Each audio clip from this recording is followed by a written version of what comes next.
Hello friends, welcome back to my YouTube channel Academic Avenue.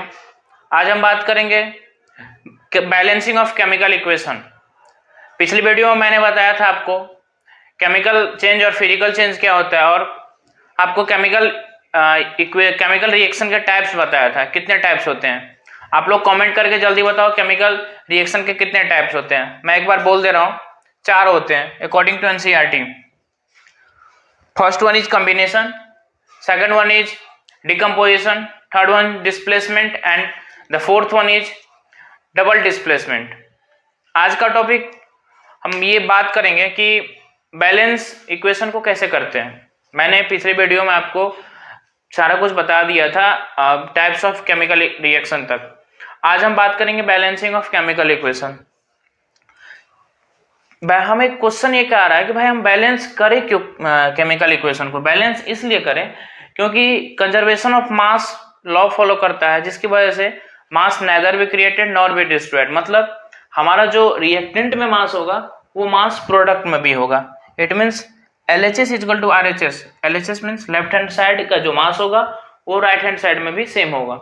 इसी तरह से एक एग्जाम्पल के तौर पे अगर हम ले यहाँ पे तो लिए हैं 2H2 plus O2 gives water. यहाँ पे मैंने बैलेंस करके रखा है, यहाँ पे 2 ये जो है स्टैकोमेट्रिक कोफिशिएंट इसको बोलते हैं, ये मैं यहाँ पे 2 ऐड बाहर से कर रखा हूँ बैलेंस करने के लिए। ठीक उसी तरह प्रोडक्ट में जो वाटर बना है वहां पे भी मैं 2 बाहर से मल्टीप्लाई कर रखा हूँ मास को बैलेंस करने के लिए। इसी तरह से और हम अगला कुछ इक्वेशन जानेंगे और आपको बैलेंसिंग करना सिखाएंगे, कैसे बैलेंसिंग किया जाता है। हीट एंड ट्रायल मेथड से सीखेंगे बैलेंसिंग, क्योंकि एनसीईआरटी में वही एक मेथड है जिसके वजह से हम जिससे हीट एंड ट्रायल मेथड की वजह से हम बैलेंस कर सकते हैं। हमारे टीचर ने भी हीट एंड ट्रायल मेथड से ही बताया था। बहुत इजी है, आप समझ जाओगे आसानी से आप समझ सकते हो। जल्दी से इसको इरेज करते हैं और फिर हीट एंड ट्रायल मेथड के थ्रू केमिकल इक्वेशन है उसको हम बैलेंस करना सीखते हैं। जैसे मान लीजिए एग्जांपल ले लेते हैं हाइड्रोक्लोरिक एसिड का, इजी से बात करते हैं। हाइड्रोजन हमेशा मॉलिक्यूल फॉर्म में रहता है दोस्त, H2 प्लस Cl2। क्लोरीन में भी सेम कंडीशन है और ये फॉर्म करता है HCl। मेथड ये कहता है कि पहले आपका जितने भी एलिमेंट है उसको आप साइड में लिख लो। ये रहा आपका एलिमेंट, इधर रिएक्टेंट में जो शॉर्टकट में लिख रहे हैं रिएक्टेंट, और इधर प्रोडक्ट। एलिमेंट कौन कौन सा? हाइड्रोजन और क्लोरीन। रिएक्टेंट में नंबर ऑफ एटम देखेंगे कितने हैं। हाइड्रोजन का 2, क्लोरीन का 2। प्रोडक्ट में देखें तो HCl बना है हाइड्रोक्लोरिक एसिड, दोनों का एटम एक एक ही है। अब बैलेंस करने का सबसे इजी मेथड है, जिधर कम है, मान लीजिए यहाँ पे प्रोडक्ट साइड कम है तो हमें बैलेंसिंग करने के लिए उसमें जितना कम है उतना से मल्टीप्लाई करना पड़ेगा। जैसे मैंने यहाँ पे इंटू 2 किया, ऊपर भी इंटू 2 किया। अब देखिए बैलेंस हो गया 2 2 2 2। यहाँ बैलेंस किया तो हमको यहाँ पे भी 2, यहाँ पे स्टैकोमेट्रिक कोफिशिएंट लगाना पड़ा 2। तो ये जो हमारा H2Cl2 गिव्स HCl था, इसका बैलेंस केमिकल इक्वेशन क्या होगा? H2 plus Cl2 gives 2HCl। आप समझ गए होंगे कि बैलेंसिंग कैसे किया जाता है। चलिए एक और आपको एग्जांपल देके बताते हैं कि वो कैसे बैलेंस होगा। अब हम लिखेंगे जिंक सल्फेट को जब हम ऑक्सीजन के साथ रिएक्शन कराएंगे तब क्या बनता है। तो चलिए देखते हैं। ZnS प्लस ऑक्सीजन हमेशा किस फॉर्म में रहता है? O2 gives ZnO plus SO2। पहले एलिमेंट कितने हैं वो लिख लेंगे हम अलग अलग से। एलिमेंट शॉर्टकट में लिख रहा हूँ, आप उसको समझते रहना और कॉपी में नोट करते रहना, क्योंकि ये एक ऐसा टॉपिक है जिससे हर एक साल CBSE 10th क्लास बोर्ड में क्वेश्चन आते ही आते हैं। ये मार्क कर लेना, ये वेरी वेरी इंपॉर्टेंट टॉपिक है बोर्ड के लिहाज से। हमारा एलिमेंट है zinc sulphur oxygen. Zinc 1, sulphur 1, oxygen 2।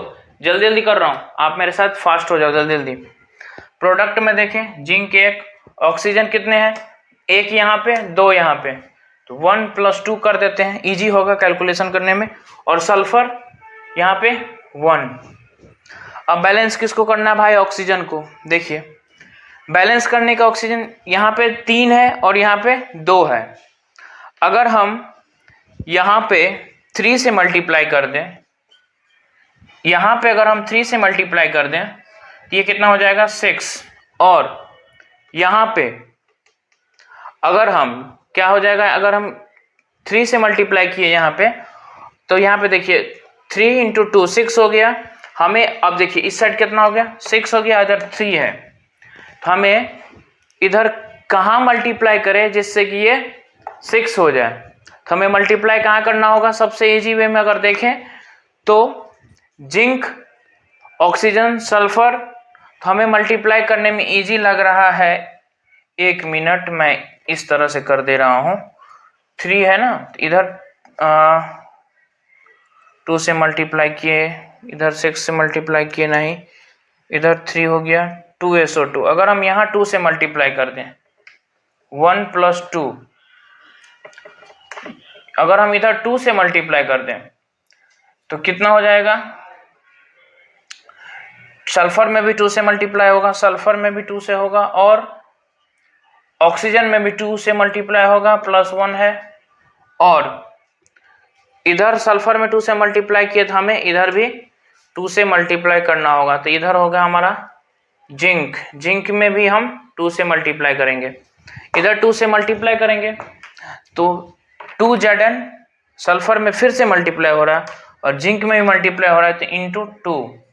जब इधर जिंक में मल्टीप्लाई हो रहा है तो इधर भी जिंक में हमको मल्टीप्लाई करके इक्वल करना होगा, तो इधर है ZnO, तो यहाँ पे अगर हम 2 से मल्टीप्लाई करें, फिर यहाँ 2 से मल्टीप्लाई करें, तो ये हो जाएगा 2Zn, और 2 ऑक्सीजन में भी मल्टीप्लाई होगा, तो ये 2 ऑक्सीजन में भी मल्टीप्लाई होगा, तो ये कितना होगा, 2 × 2 4 और +2 6।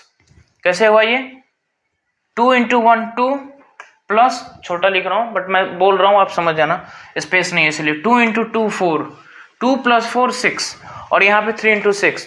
तो ये जो ZnX और जिंक सल्फेट और ऑक्सीजन का जो रिएक्शन था और उसका जो रिएक्टर के जो प्रोडक्ट बनाया था, ये जिंक ऑक्साइड और सल्फर डाइऑक्साइड, इसका बैलेंस केमिकल इक्वेशन क्या होगा, 2ZnS + 3O2 gives 2ZnO + 2SO2। ये आपका बैलेंस केमिकल इक्वेशन हो गया। ये NCERT में जो हीट एंड ट्रायल मेथड दिया हुआ है, उसी मेथड से हमने यहाँ पे बैलेंस करना सीखा। एक क्वेश्चन और लेते हैं, बहुत ही आसान क्वेश्चन है। बेरियम क्लोराइड और एल्युमिनियम सल्फेट का रिएक्शन कराते हैं और देखते हैं क्या बनता है।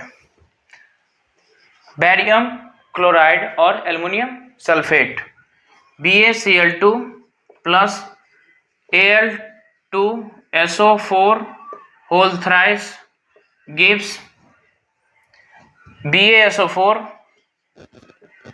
+ AlCl3। इसको बैलेंस करते हैं। अब आप लोग जल्दी से बैलेंस करो कॉपी में मेरे साथ, आप पहले करो फिर मैं आपको बताऊंगा। वीडियो पॉज कर लेना मेरे करने से पहले। चलिए अब एलिमेंट लिखते हैं, क्या क्या है एलिमेंट। इधर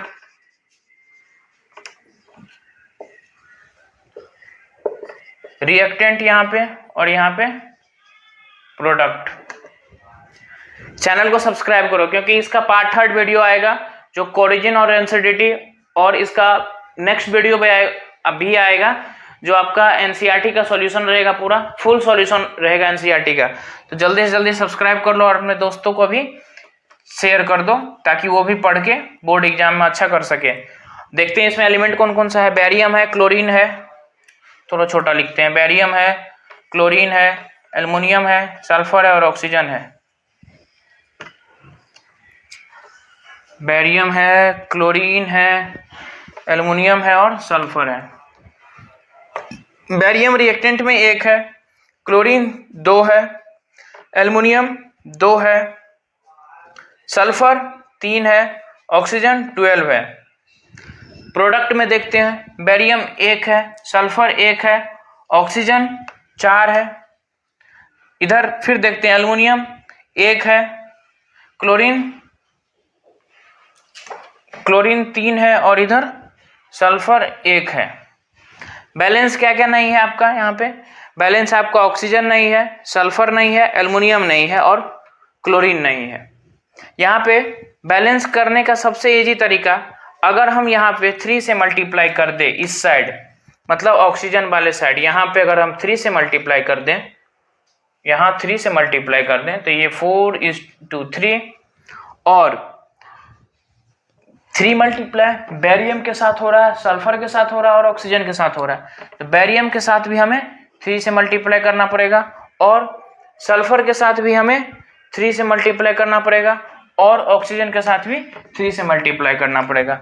मल्टीप्लाई करने के बाद बैलेंस कौन कौन हो जा रहा है? ऑक्सीजन बैलेंस हो जा रहा है और एक सल्फर बैलेंस हो जा रहा है। फिर ये बेरियम यहाँ पे अनबैलेंस हो जा रहा है और क्लोरीन 2 बच गया हमारा अनबैलेंस। तो 1:3 अगर हम इधर बेरियम क्लोराइड में 3 से मल्टीप्लाई कर दें तो ये कितना हो जाएगा? ×3। फिर क्लोरीन में भी मल्टीप्लाई हो रहा है तो 3×2 मतलब ये 6 हो जाएगा। सॉरी, ये 3 होगा यहाँ पे, 3×2 ये 6 हो जाएगा। तो फिर यहाँ पे देखिए, यहाँ पे क्लोरीन फिर से अनबैलेंस हो जा रहा है। तो यहाँ पे हमें क्या करना पड़ेगा? फिर से यहाँ पे हमें 2 से मल्टीप्लाई करना पड़ेगा। अगर हम यहाँ पे 2 से मल्टीप्लाई कर रहे हैं तो क्लोरीन में 2 और एल्युमिनियम में भी 2। अब देखिए केमिकल इक्वेशन बैलेंस हो गया। ये जो हम बेरियम क्लोराइड और एल्युमिनियम सल्फेट का रिएक्शन कराए थे, जो बना आपका बेरियम सल्फेट और एल्युमिनियम क्लोराइड, उसका बैलेंस केमिकल इक्वेशन अगर हम देखें तो 3BaCl2 plus Al2SO4 whole thrice gives 3BaSO4 plus 2AlCl3। ये आपका बैलेंस केमिकल इक्वेशन, ये रहा पूरा बेरियम क्लोराइड और एल्युमिनियम सल्फेट का रिएक्शन के बाद ये बैलेंस कैसे हुआ। अब मैं बात करूंगा, एक और एग्जांपल लेते हैं जैसे। और हाँ, जल्दी से जल्दी एकेडमिक एवेन्यू को सब्सक्राइब कर दो, क्योंकि बहुत एजुकेशन रिलेटेड हमेशा मैं कंटेंट डालता रहूँगा, चाहे वो जीके जीएस हो, चाहे वो क्लास 10th का हो या फिर 7th का हो, 6th का हो, या फिर कंपटीशन एग्जाम का प्रिपरेशन हो, या फिर सीसेट का पेपर हो, UPSC CSAT, UPSC CSC, state PCS का तैयारी हम लोग साथ मिलकर करेंगे, साथ में मिलके हम दोनों मिलके पढ़ेंगे और पढ़ाएंगे। तो एक और एग्जाम्पल से देखते हैं, एक बहुत ही सिंपल एग्जाम, एक छोटा सा एग्जाम्पल एक और लेते हैं, उसको देखते हैं कैसे हीट एंड ट्रायल मेथड से बैलेंस हम लोग करते हैं। एक और अगर मैं आपको बताऊं इक्वेशन, तो लेते हैं PbNO3 whole twice, PbNO3 whole twice plus NaCl gives NaNO3 plus PbCl2। अगर हम इसको बैलेंस करें तो पहले हम एलिमेंट लिख लेते हैं कौन कौन सा है। रिएक्टेंट लिखते हैं कौन क्या है, रिएक्टेंट में कितने एलिमेंट है, और प्रोडक्ट में मैं शॉर्टकट में लिख रहा हूं, आप अच्छे से कॉपी में अच्छी हैंडराइटिंग में लिखना, क्योंकि आपको ताकि समझने में दिक्कत ना हो। PbN ऑक्सीजन, जल्दी जल्दी लिख रहा हूं, सोडियम और क्लोरीन। दिखाई दे रहा है? दिखाई दे रहा है आप लोगों को?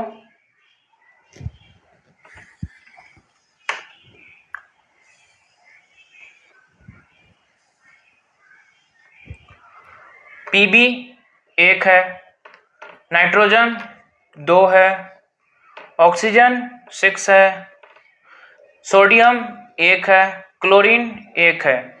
इसी तरह यहाँ पे सोडियम 1 है, नाइट्रोजन 1 है, ऑक्सीजन 3 है, Pb 1 है, क्लोरीन 2 है। हमें बैलेंस करना किधर है? अगर हम यहाँ पे देखिए NCl यहाँ पे 2 और 1 है यहाँ पे, अगर हम यहाँ 2 से मल्टीप्लाई करें, मैं ब्लैक पेन यूज कर ले रहा हूँ तो ताकि इजी हो। अगर हम यहाँ पे 2 से मल्टीप्लाई करें 2 से, तो ये आपका हो जाएगा Na में भी 2 से मल्टीप्लाई होगा और Cl में भी 2 से मल्टीप्लाई होगा। Cl तो बैलेंस हो गया, Na में 2 से मल्टीप्लाई की रिएक्टेंट में, तो प्रोडक्ट में भी करना पड़ेगा क्योंकि यहाँ पे एक ही है। तो Na इधर ये रहा, अगर हम यहाँ पे भी 2 से मल्टीप्लाई करते हैं तो यहाँ 2 Na में हो गया। नाइट्रोजन में भी हमें 2 से मल्टीप्लाई करना पड़ेगा, तो ये नाइट्रोजन हो गया। और हमें ऑक्सीजन में भी 2 से मल्टीप्लाई करना पड़ेगा, ऑक्सीजन ये हो गया।